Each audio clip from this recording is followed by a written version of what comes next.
quoi est-ce qu'on va parler aujourd'hui? Regardez ce que j'ai récupéré. J'en ai parlé il y a quelques jours, j'ai fait un unboxing rapide, vous avez vu ça? Samsung Galaxy Fold, le premier smartphone pliable, le smartphone pliable de Samsung. Et justement, aujourd'hui, on va pouvoir en parler, on va se le faire en test. Vous allez voir, il y a plein de choses à dire. Ça fait quelques jours que je l'ai, que je le manipule, que je m'amuse avec. Et franchement, il est top.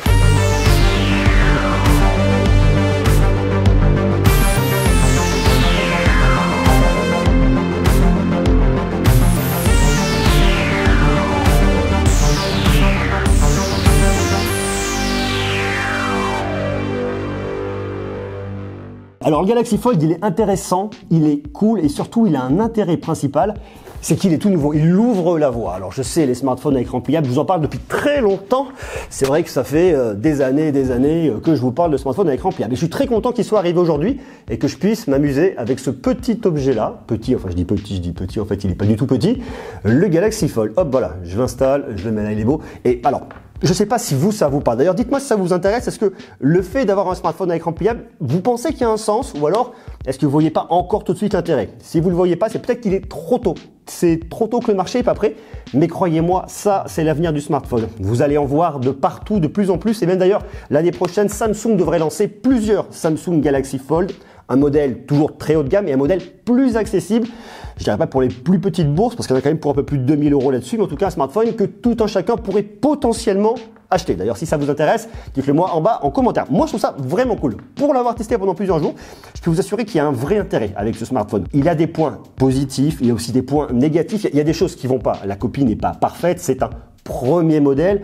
Je vais vous détailler tout ça, mais sachez que déjà moi, j'aime beaucoup le concept. Je le trouve vraiment top et puis surtout, ça apporte un vent de fraîcheur un peu sur l'univers du smartphone. C'est tout nouveau, c'est tout beau et surtout, le mot majeur, je crois que c'est le mot confort. Je vous ai déjà montré la boîte l'autre jour, je vous ferai pas l'affront de vous la remontrer. Bon, elle est bien, elle est sympa, mais surtout le truc qui est vraiment intéressant, c'est cette jolie petite bête. Alors, jolie petite bête, elle a des avantages, comme je vous le disais, les inconvénients. Le gros premier inconvénient, c'est quand même qu'il est un peu épais. Un peu plus épais que ce que vous trouveriez avec un smartphone un petit peu standard. Puis surtout, le problème, c'est son poids. Il fait beaucoup plus de 200 grammes. Il fait plus de 250 grammes. Il fait 264 grammes. Il est quand même relativement lourd, on le sent, on sent vraiment la différence entre le Galaxy Fold et un smartphone un peu plus standard. Déjà quand vous avez un smartphone de un peu plus de 200 grammes, vous le trouvez lourd. Là, le Galaxy Fold, bon, voilà, il fait quand même son petit poids. On sent qu'il est là. À côté de ça, ça ne peut pas faire de la magie non plus. Vous avez quand même un smartphone qui est grand, donc fatalement, il faut bien pouvoir faire quelque chose. Alors, j'imagine que dans le temps, Samsung et consorts, probablement la concurrence quand elle s'y mettra, arrivera à alléger un petit peu le poids de ses smartphones. Mais bon, voilà, il n'y a pas de magie non plus. Et puis, il y a un autre truc avec ce smartphone, c'est qu'il est un peu épais. Donc, du coup, dans votre poche, il s'est repéré. Regardez. Je le prends, je le mets là. Vous voyez les déformations au niveau du jean. Alors déjà, un smartphone normal, ça prend un peu de place, mais là, ça vous fait une espèce de grande bande dans le pantalon. Il faut bien la mettre sur le côté pour bien faire comprendre que c'est un smartphone et non autre chose. Ça prend un peu de place. J'imagine que dans un sac à main, c'est pareil, ça prendra de la place. Mais dans un pantalon, c'est là, c'est un peu déformant. Ça, en tout cas, c'est un des points négatifs. La prise en main en elle-même, elle m'a pas dérangé. Surtout quand vous le prenez comme ça à une main. C'est vrai que ça m'a pas posé de problème parce qu'il est très fin, long. Mais là, pour le coup, la prise en main, elle est juste top. Après, vous en douterez, une fois ouvert, c'est le format tablette. Et là, on arrive vraiment dans toute autre chose. Là, on le tient à deux mains, très clairement. Mais par contre, l'expérience est vraiment sympa. Alors, il y a un point, et je le dis dès maintenant, c'est que vous avez les haut-parleurs qui se situent là. Premier côté haut-parleur là, deuxième haut-parleur là. Ce qui fait que vous le tenez comme ça, quand vous regardez une série, un film, ce que vous voulez, et que vous jouez un jeu, et non pas comme ça. Sans quoi tout de suite, vous bouchez les haut-parleurs, vous n'avez plus de son et là, c'est quand même relativement ballot. Maintenant, il y a un truc que je regrette et que j'aime pas trop sur ce produit, sur ce smartphone et je vous l'avais déjà dit lorsqu'elle a été présentée, c'est cette encoche-là, en haut. Alors, elle a un sens, elle a une utilité, vous avez un double module photo, je sais, c'est une toute première version, il y aura d'autres versions dans les années à venir, j'imagine que le design va évoluer. Si vous regardez comme ça, par exemple, vous voyez, ça vient quand même rogner. Alors, quand vous regardez une carte, c'est pas vraiment problématique, mais lorsque vous regardez un film ou pire, vous jouez à un jeu vidéo, tout de suite, c'est un peu moins ça. Vous voyez là par exemple sur PUBG, eh bien vous voyez là j'ai la partie ici, il y a une partie qui est croppée ici sur le nombre de joueurs, donc c'est vrai que c'est un petit peu dommage. Et là, je vais bloquer le son au niveau des haut-parleurs. Du coup, qu'est-ce que je fais? Je le prends, je le retourne comme ça, hop.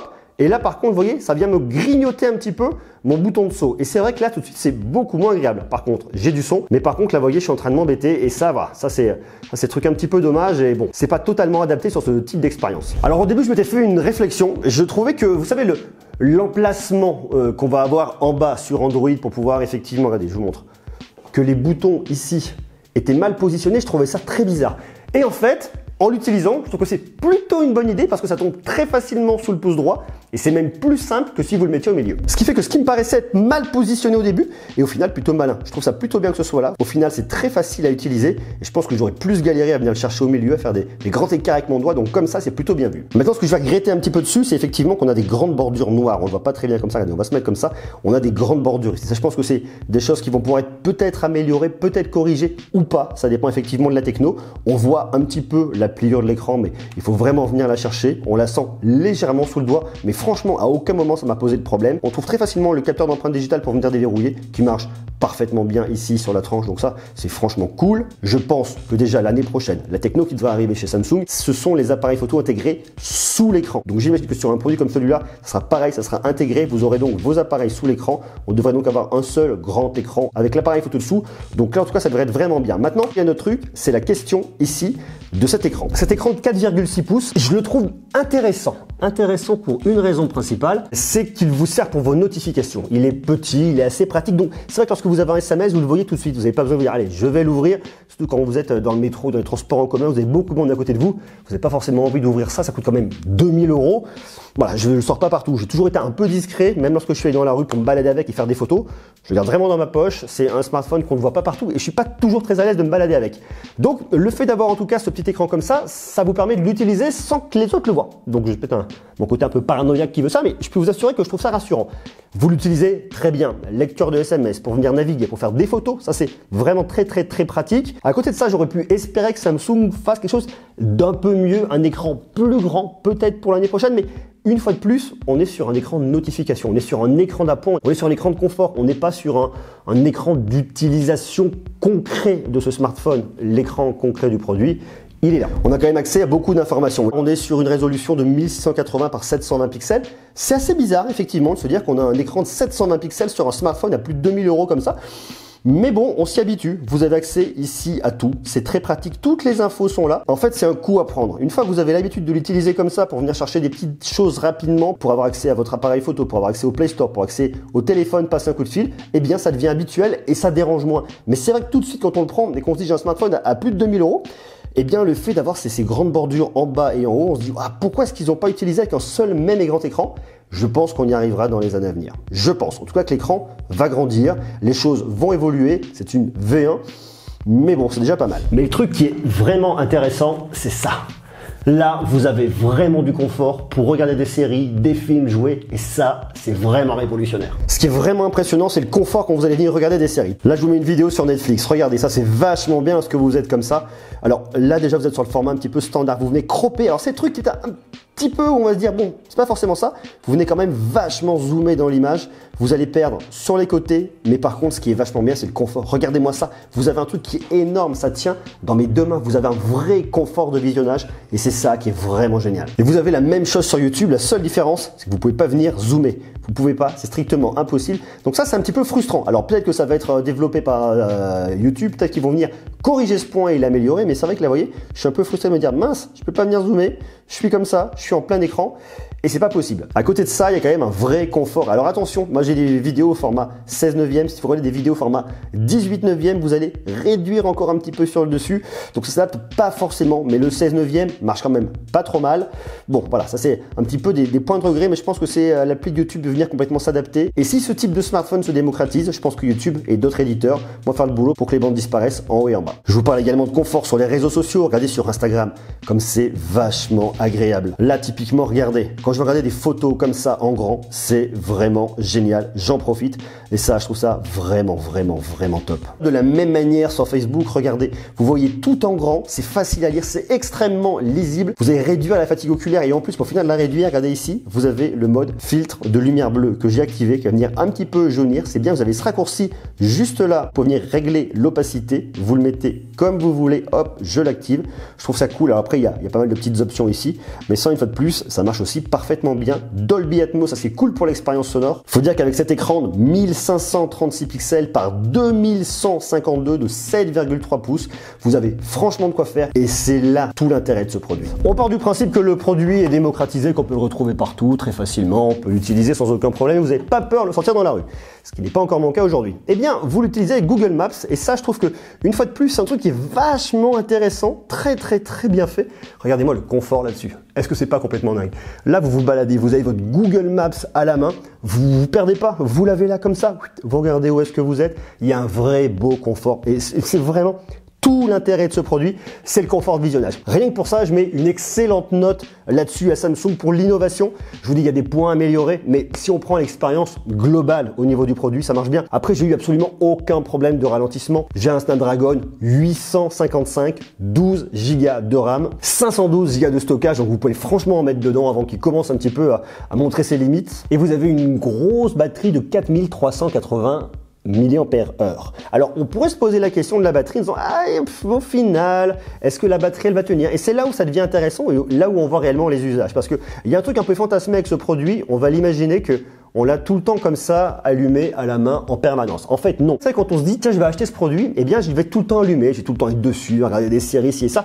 Alors, plus le soir, la journée en règle générale, on travaille un peu plus, on fait plus d'autres choses. Donc, on est plus à l'utiliser comme un smartphone avec cette petit écran d'appoint pour tout ce qui va être SMS, appel et compagnie. Cet écran-là n'est pas très grand et c'est pas lui qui va consommer le plus. Le grand écran à l'intérieur, vous allez l'utiliser, mais à des moments vraiment dédiés et optimisés. C'est vrai qu'au début, on l'ouvre tout le temps, on est tout le temps là-dessus, c'est le gadget, c'est cool. Mais au bout d'un moment, on régule un petit peu, je dirais, son utilisation. On est un petit peu moins là-dessus tout le temps à l'utiliser. On va vraiment venir l'utiliser quand vous en avez réellement besoin. C'est-à-dire vouloir regarder une série, naviguer sur les réseaux sociaux. Mais je dirais que pour chercher un contact rapide, pour aller passer un appel, pour envoyer un SMS, pour tout ce qui va être de la tâche courante, vous utilisez cet écran-là. Pour tout le reste, les réseaux sociaux et les moments un petit peu sympas, eh bien, vous allez utiliser cet écran-là. Donc, la question d'autonomie, pour moi, elle est quand même plutôt bonne. Je pense que 2 jours, vous les avez, mais une fois de plus, ça va dépendre de vos besoins, ça va dépendre de quelle façon vous allez vous approprier ce smartphone. Est-ce que vous allez l'utiliser d'une manière excessive? Peut-être qu'au début, vous allez beaucoup l'utiliser, un peu moins après, vous allez trouver votre façon de fonctionner. Mais en tout cas, selon moi, là, 2 jours, vous les avez et voilà, sans aucun problème. Après, il y a l'énigmatique question de l'appareil photo. Parce qu'on va se dire, sur ce smartphone-là, eh bien, j'ai pas moins de 6 appareils photo, lequel je vais utiliser. Alors vous allez voir, le truc en fait est assez simple. On utilise la caméra de selfie assez facilement. 10 mégapixels, lorsque vous êtes à l'extérieur, ça marche, vous prenez en photo, ça roule plutôt bien. À l'arrière, là, vous avez 3 capteurs. C'est la même chose que ce que vous allez retrouver sur les smartphones de Samsung de cette année. Ça marche bien, ça fait de très bonnes photos, le rendu est vraiment cool, c'est vraiment hyper cool. Et à l'intérieur, on a ici 2 appareils photo, 2 caméras ici, et c'est là où ça me paraît un peu moins évident. Vous allez pouvoir faire pourquoi pas un selfie une fois tout ouvert comme ça, mais s'il est ouvert comme ça, je ne vois pas trop l'intérêt de faire un selfie. Peut-être plus à ce moment-là, lorsque vous allez discuter avec des amis, peut-être sur Skype, sur WhatsApp, sur Messenger, là, il y a plus un sens. Mais vous prendre en photo là, non. Là, plus pour de la visioconférence avec des amis, ça marche. Pour faire un selfie, vous prenez avec ça marche bien. Ça marche vraiment bien. À l'intérieur, ça marche également. Les capteurs arrière marchent vraiment bien. Vous avez la caméra normale, c'est déjà un grand angle. Vous avez un ultra grand angle, 16 mégapixels. Et puis vous avez un téléobjectif avec un zoom x2 qui marche bien. Voilà. Les photos sont de très bonne qualité. Vous connaissez le travail de Samsung, ça marche bien. Il est très polyvalent. Je pense pas qu'on va utiliser les 6 caméras tout le temps. Je vous dis une fois de plus, ces 2 caméras à l'intérieur, c'est un petit peu moins ça, mais sinon le rendu est vraiment bien. On se dirait qu'on va pas acheter ça pour avoir The Photophone, mais croyez-moi que le savoir-faire de Samsung est maîtrisé ici en termes de photos aussi. Je vous montre quelques photos, à vous de me dire comment vous les trouvez, ce que vous en pensez. Là, on est sur l'appareil photo principal, capteur principal. Dans le métro, vous en douterez à Paris. Ici, on est sur le zoom x2, donc là, le métro bouge, donc c'est pour ça qu'il y a un côté un petit peu flou. Là, vous avez le grand angle, l'ultra grand angle qui marche bien. Là, on est sur l'appareil photo normal. Là, c'est l'ultra grand angle. Et là, on est sur le zoom x2. C'est net, c'est clair, ça marche très bien. Photo de nuit, on est là sur l'appareil normal. On a du détail, c'est pas cramé même au niveau des lumières. C'est vraiment bien. On voit un peu de ciel ici en haut. On voit bien détaillé au niveau des lampes. Il y a un vrai beau savoir-faire. Zoom x2 et l'ultra grand angle. Alors, l'ultra grand angle la nuit, pour moi, c'est un peu moins ça. Donc, il faut vraiment l'utiliser de jour. Là, c'est pareil. Vous avez l'appareil photo normal de nuit. Ça marche bien. Ça, c'est une photo que j'ai faite avec la caméra de selfie, celle que vous avez ici à l'avant. C'est une photo de nuit, donc il y a beaucoup moins de lumière. Le rendu tout de suite est beaucoup moins qualitatif. Là, on est pris avec cet appareil-là. Ouais, je suis aussi pas bluffé. La nuit, vous l'utilisez pas, ça ne marche pas très bien. Et là, on est le jour. Alors le jour, c'est merveilleux. Il y a une vraie belle maîtrise de Samsung, ça marche très bien. L'ultra grand angle, le téléobjectif, le zoom x2. Pareil, on se prend un ciel, on a bien les détails des nuages. L'ultra grand angle, ça marche vraiment bien. Là, c'est la caméra de selfie. Là, c'est la caméra intérieure. Vous voyez, ça marche bien. Caméra normale, ultra grand angle, zoom x2, c'est bon, c'est juste, ça marche. On est donc sur un smartphone qui est vraiment innovant, qui propose quelque chose de nouveau, une nouvelle expérience. Donc, on n'a pas trop ses repères quand on le prend, quand on commence à l'utiliser. C'est vrai qu'on se dit, alors attends, quelle caméra je veux utiliser? Surtout pour la partie selfie, quel écran je veux utiliser, à quel moment? Et puis au final, les choses se font assez naturellement et on comprend comment ça marche et surtout, on se l'approprie. Et c'est vraiment là tout l'intérêt d'un produit comme celui-là.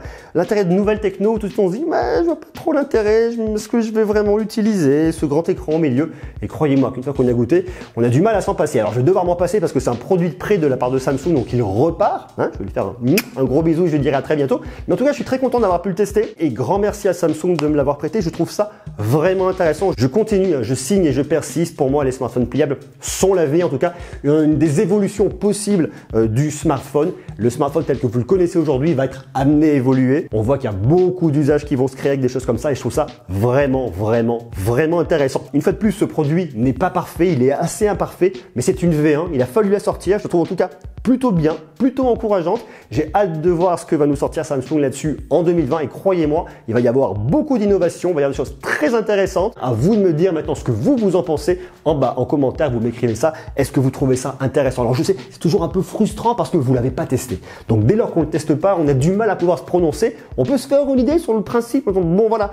Mais croyez-moi, le truc est vraiment intéressant. Quand vous réussissez un peu à gommer les points négatifs, le design amélioré, le rendre un peu plus léger, peut-être un peu plus fin, croyez-moi, ces grands écrans sont vraiment extraordinaires. Dites-moi ce que vous en pensez en bas en commentaire et quant à nous, on se retrouve dès demain. Je vous embrasse. Ciao.